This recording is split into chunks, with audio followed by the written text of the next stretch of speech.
From the deepest, most shadowed corners of cosmic dread, a terrifying whisper emerges, a whisper that speaks of things best left unexamined, of ancient evils stirring in the dark, and of a horrifying truth that humanity is far too fragile to comprehend. Indeed, welcome, seekers of forbidden knowledge, to a journey into the abyssal heart of H.P. Lovecraft's The Haunter of the Dark. A tale where curiosity does not merely kill the cat, but shatters the very mind and soul of man, leaving him a gibbering wreck at the mercy of entities from beyond the stars. Tonight, we delve into the oppressive atmosphere of Providence, Rhode Island, where a decrepit church on a desolate hill conceals a horror so profound, so utterly alien, that its mere existence threatens to unravel the fabric of sanity itself.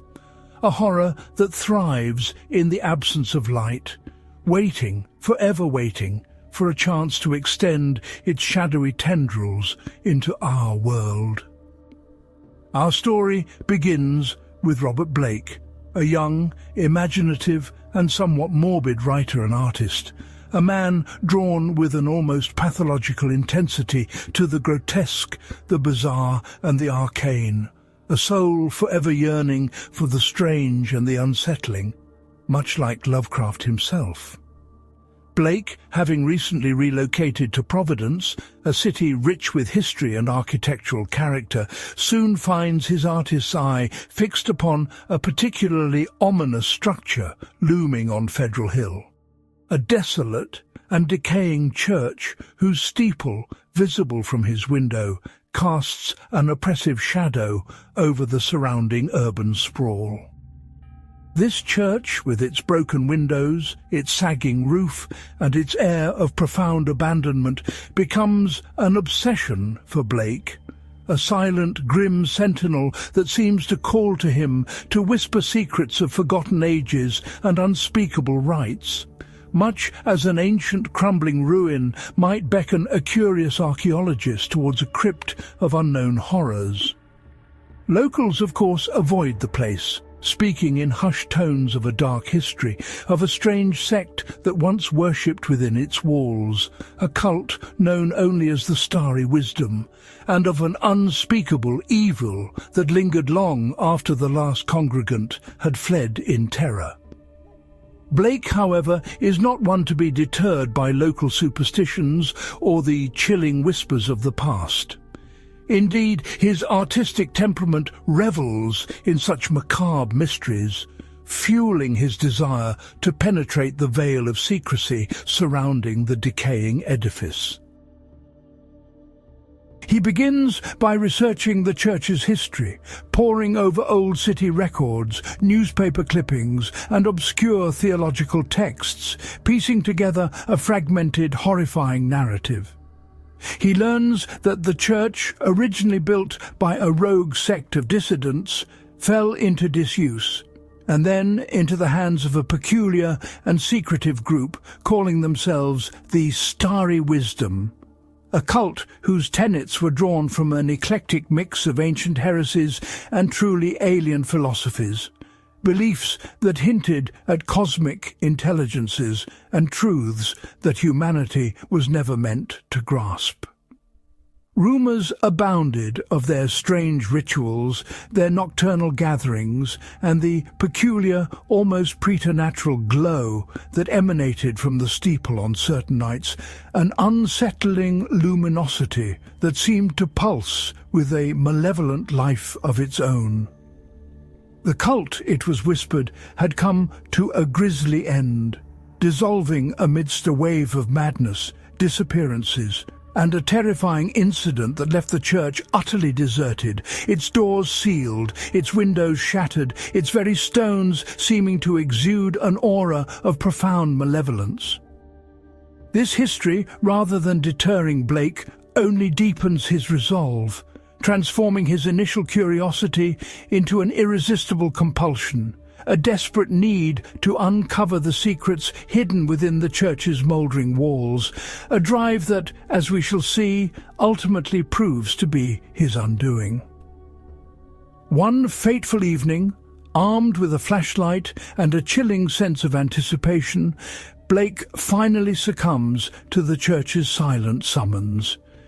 He forces open a rotten side door, stepping across the threshold from the known world into a realm steeped in ancient dust and unspeakable dread.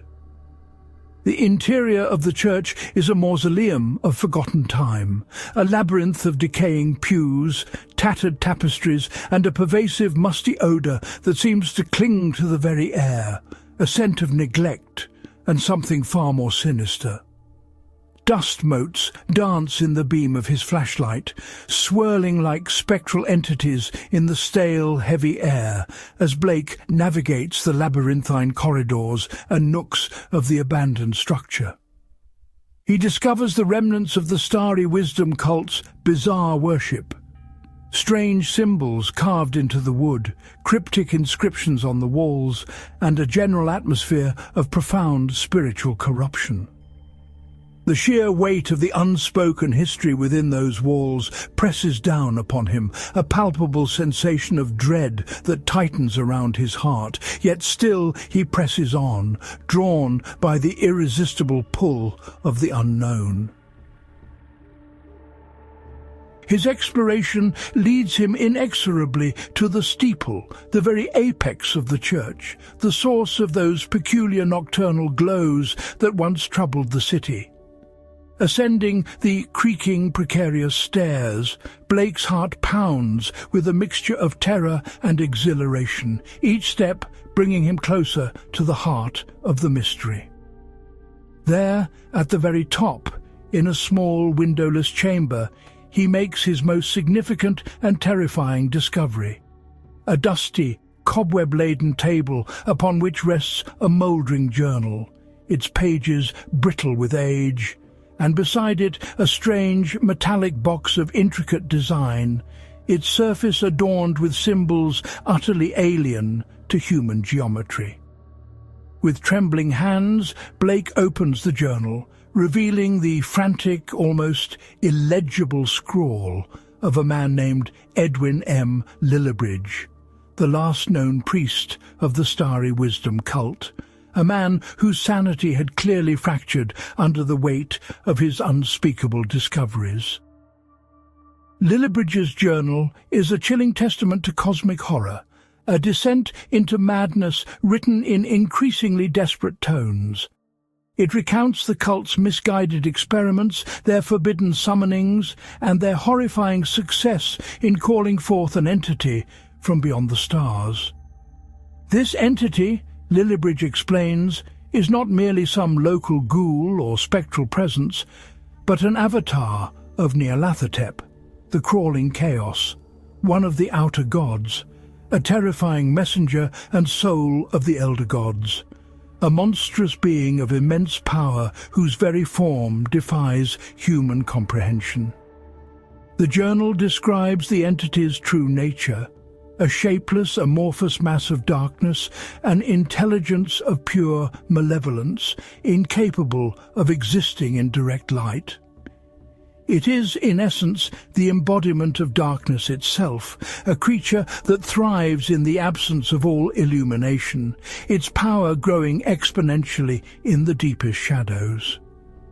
Lillibridge details how the cult, after their initial summoning, had struggled to control this terrifying being, realizing too late the immense danger they had unleashed upon themselves and the world. They discovered its singular weakness. Any form of direct light, whether natural or artificial, caused it immense pain and forced it to retreat. Thus they had devised a system of containment, meticulously sealing the steeple chamber against any intrusion of light, keeping the entity imprisoned within a perpetual twilight, a captive of the very shadows it commanded.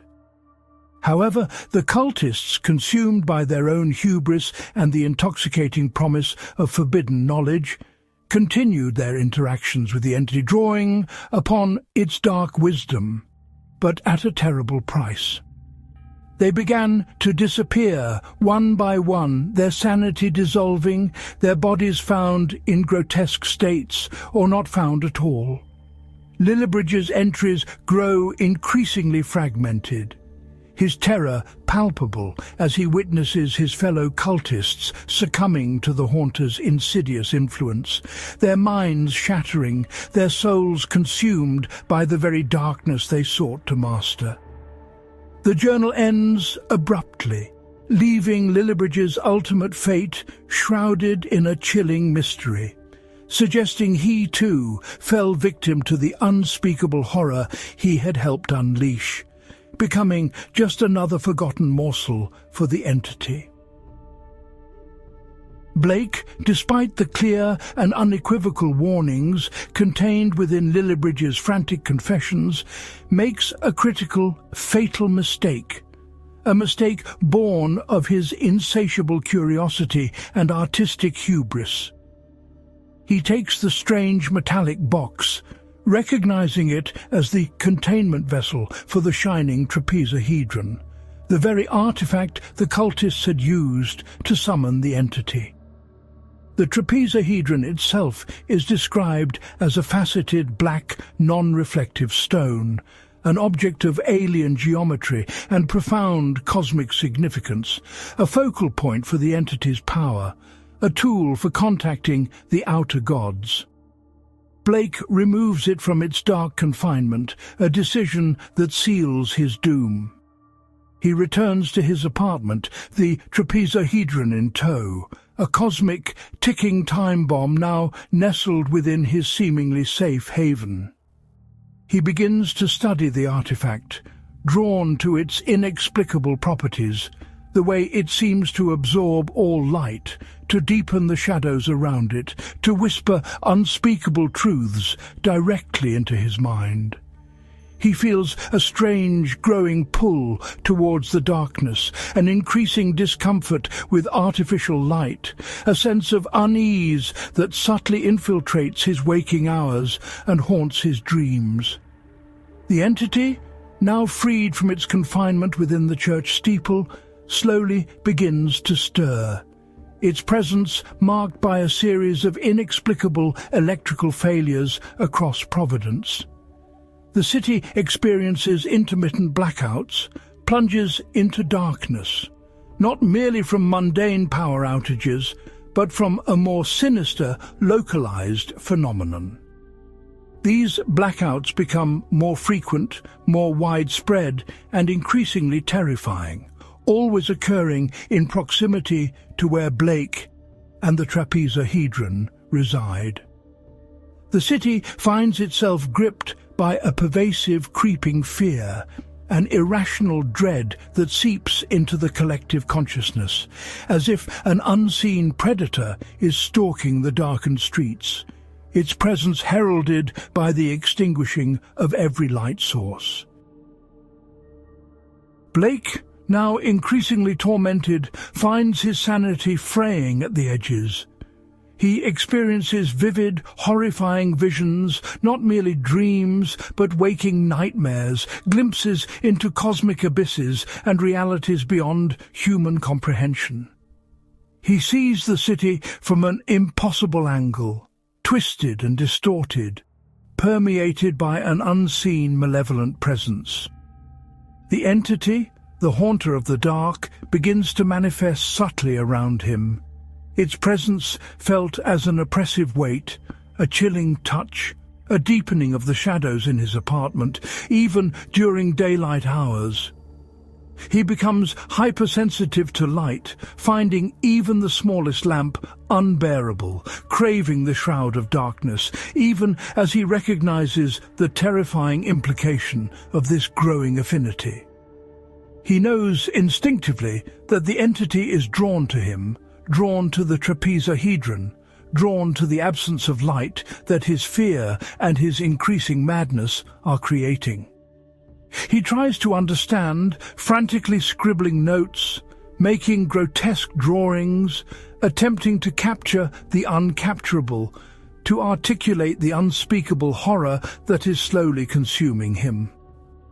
His artistic eye, once a tool for appreciation, becomes a conduit for cosmic terror, rendering grotesque visions onto paper, depictions of the haunter's formless malice, its terrifying intelligence.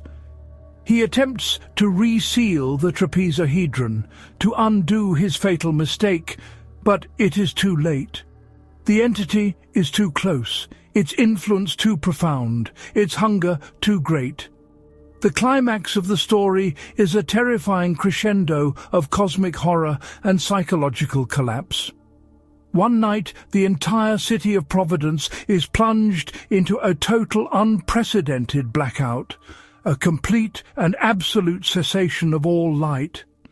Every street lamp flickers and dies, every house light goes out, every star is obscured by an unnatural, suffocating darkness. Blake is left in his apartment, utterly alone, consumed by an all-encompassing primeval fear. He knows with chilling certainty that the entity is upon him, that it has come for him, drawn by the profound darkness and the very artifact he holds. In his final, desperate moments, illuminated only by sporadic flashes of lightning from a distant storm, Blake scribbles frantic, incoherent notes onto a pad of paper, his last testament to the horror that has found him. These notes, a fragmented chronicle of his final, terrifying moments, depict the monstrous, shapeless form of the haunter, an indescribable entity of eyes, talons, and tentacles, a nightmare made flesh, yet still bound by the fundamental laws of light and shadow. He desperately tries to articulate its form, its alien geometry, its unspeakable terror, but words fail him, his mind succumbing to the sheer magnitude of the horror. His final chilling words speak of a vast unseen intelligence, a cosmic predator that feeds on fear and darkness, an entity from beyond time and space, an avatar of Nyarlathotep come to claim its prize. When the power is eventually restored and the police finally break down Blake's door, they discover a scene of unspeakable horror. Blake's body lies on the floor, his face frozen in a rictus of ultimate terror, his eyes wide and staring, his skin exhibiting strange, almost burn-like marks, as if he had been gripped by something impossibly cold and impossibly hot at the same time. The trapezohedron is gone, presumably returned to its rightful place within the boundless darkness of the cosmos, or perhaps taken by the entity itself. Beside his lifeless form lies the pad of paper, covered in his final frenzied scrawlings. Fragmented words, grotesque images, a terrifying glimpse into the mind of a man who had seen too much, who had encountered a horror beyond human comprehension. The police, unable to explain the macabre circumstances, dismiss it as a case of extreme psychological breakdown, an artistic eccentric driven to madness and self-destruction, completely missing the cosmic implications of Blake's demise. The public, however, is left with a lingering sense of unease, a pervasive dread that something truly terrible had occurred in the darkened city streets. In the aftermath, the civic authorities, swayed by the overwhelming public sentiment and the unsettling atmosphere that continued to cling to Federal Hill, decide to act decisively. The decrepit church, the focal point of so much dread and speculation, is deemed a public nuisance, a blot on the city's landscape and a source of lingering superstition. It is razed to the ground, blown up with dynamite, its ancient stones scattering, its dark secrets seemingly buried beneath rubble and ash. Yet, as Lovecraft subtly implies, such a crude act of destruction can never truly eradicate a cosmic evil. The haunter of the dark, An avatar of Nyarlathotep, a being of immense unmeasurable power, is not so easily confined or destroyed. The bombing of the church, while a symbolic act of defiance against the unknown, is ultimately a futile gesture against a force that exists beyond our understanding of time and space. A force that merely requires darkness to manifest, to return, to whisper its chilling promises of forgotten truths. The story concludes with the chilling implication that the haunter, the thing from the stars, is not gone, but merely dormant, awaiting the next long blackout, the next prolonged absence of light, to once again stretch its formless tentacles into our unsuspecting world. A terrifying reminder that some evils can never truly be banished, only temporarily contained. Now let's peel back the layers of this masterwork of cosmic horror and examine the profound themes that Lovecraft weaves into its dark tapestry. At its core, The Haunter of the Dark is a chilling exploration of the primal human fear of the dark. This is not merely the fear of unknown dangers lurking in the shadows, but a profound existential dread of the absolute absence of light, a void where logic and reason crumble and unspeakable terrors can manifest. The entity itself is literally a creature of darkness, its power directly proportional to the lack of light, making the act of turning off a lamp an unwitting invitation to cosmic horror. Lovecraft taps into our deepest, most ingrained fears, transforming the familiar comfort of light into a fragile shield against an ancient, hungry intelligence, reminding us that darkness is not merely an absence, but a presence, a living, breathing entity capable of unimaginable malevolence. Another central theme, one that resonates deeply with Lovecraft's overall philosophy, is the idea that curiosity kills the cat, or in this case, shatters the mind. Robert Bloch, the protagonist, is a quintessential Lovecraftian intellectual, an artist driven by an insatiable hunger for forbidden knowledge, a fascination with the arcane and the macabre. His artistic temperament, which initially allows him to perceive the hidden terrors of the world, ultimately becomes his fatal flaw. He cannot resist the lure of the decrepit church, cannot ignore the whispers of its dark history, and most fatally cannot resist taking the Shining Trapezohedron, despite the clear warnings in Lillibridge's journal. His intellectual hubris, his belief that he can investigate, understand, and perhaps even control these ancient forces, leads him directly to his doom. Lovecraft consistently warns against the dangers of seeking truths that humanity was not meant to know. Truths that reveal our own insignificance in the face of a vast, indifferent, and hostile cosmos. Bloch's demise serves as a stark, terrifying object lesson in the perils of pushing beyond the comfortable boundaries of human knowledge.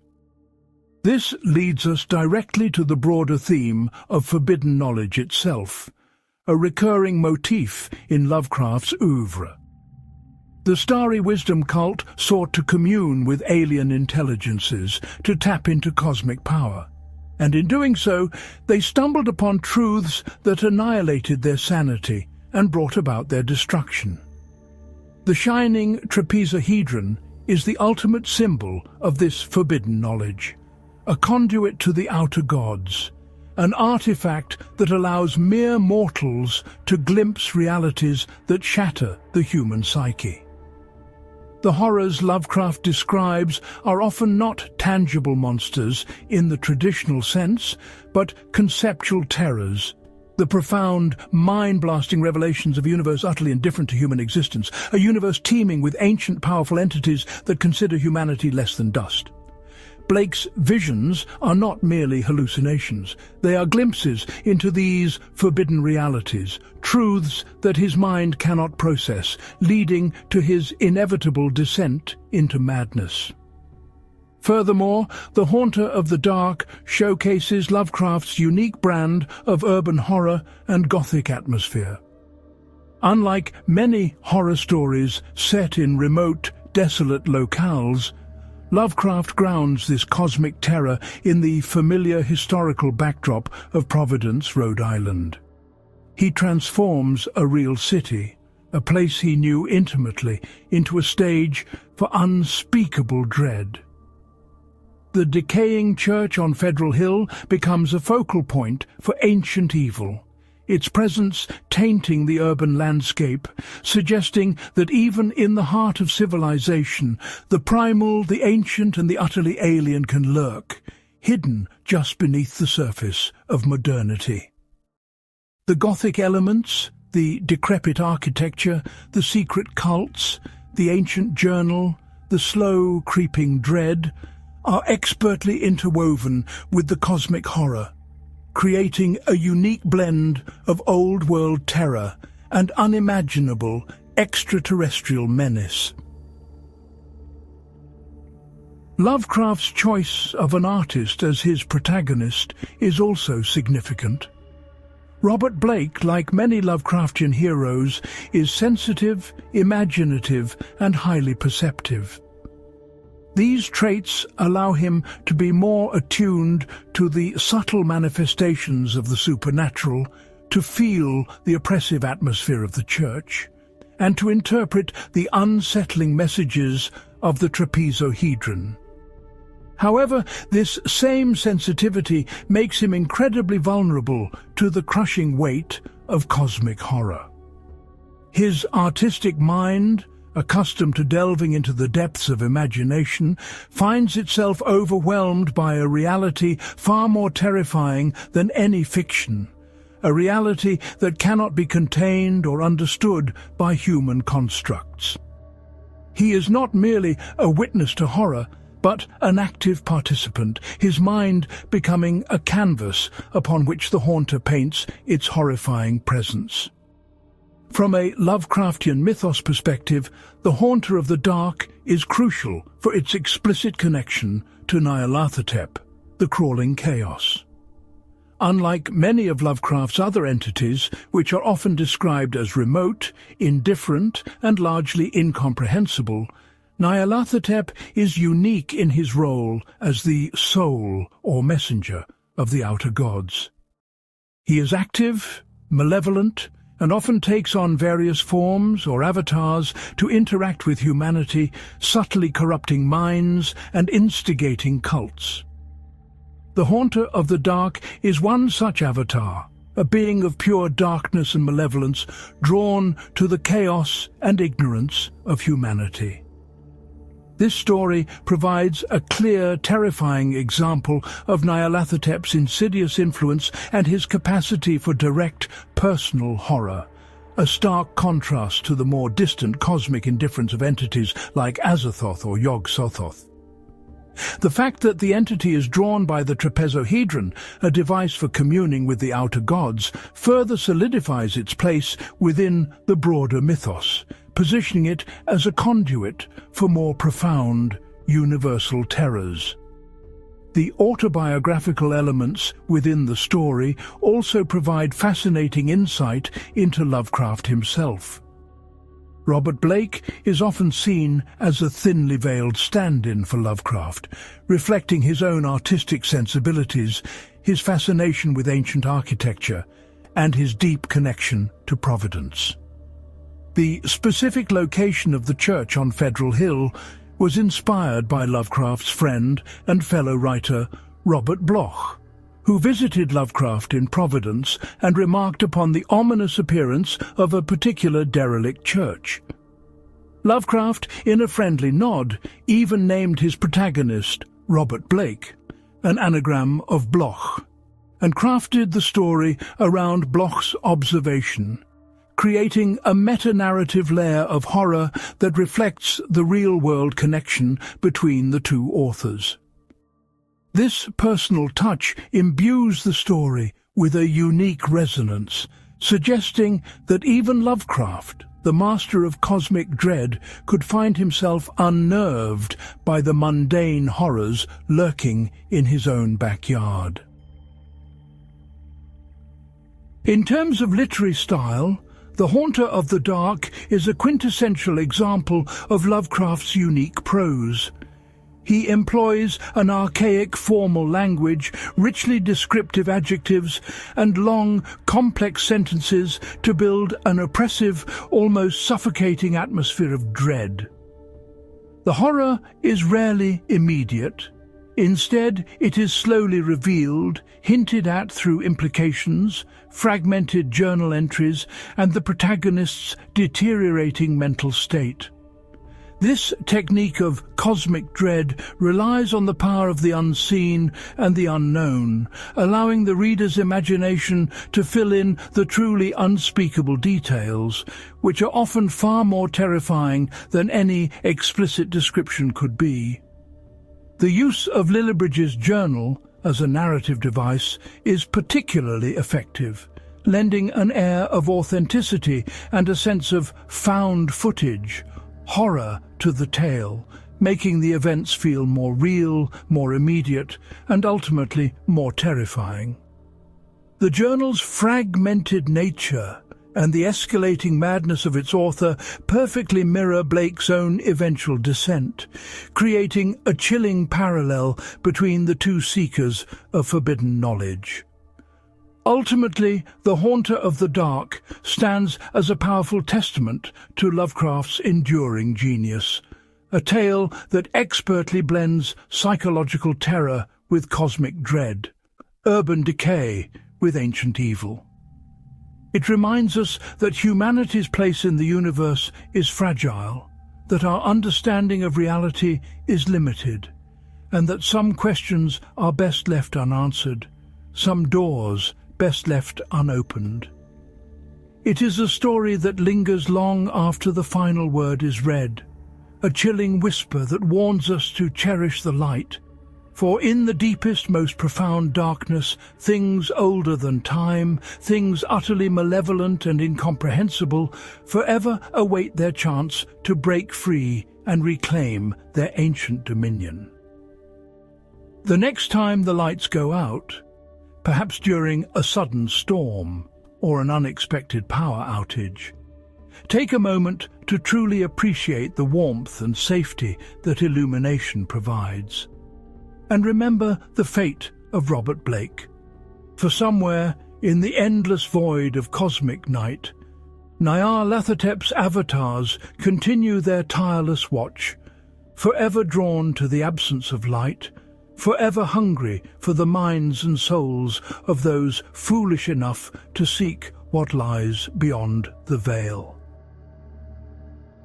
If this descent into cosmic madness has captivated your mind and sent a shiver down your spine, then please take a moment to like this video, letting us know you appreciate this journey into the abyss. And don't forget to subscribe for more deep dives into the terrifying and magnificent world of H.P. Lovecraft, as we continue to unravel the mysteries of the mythos and explore the darkest corners of human imagination. Your support helps us continue to bring these unspeakable horrors to light, ensuring that the legacy of the old gent of Providence lives on for all who dare to listen.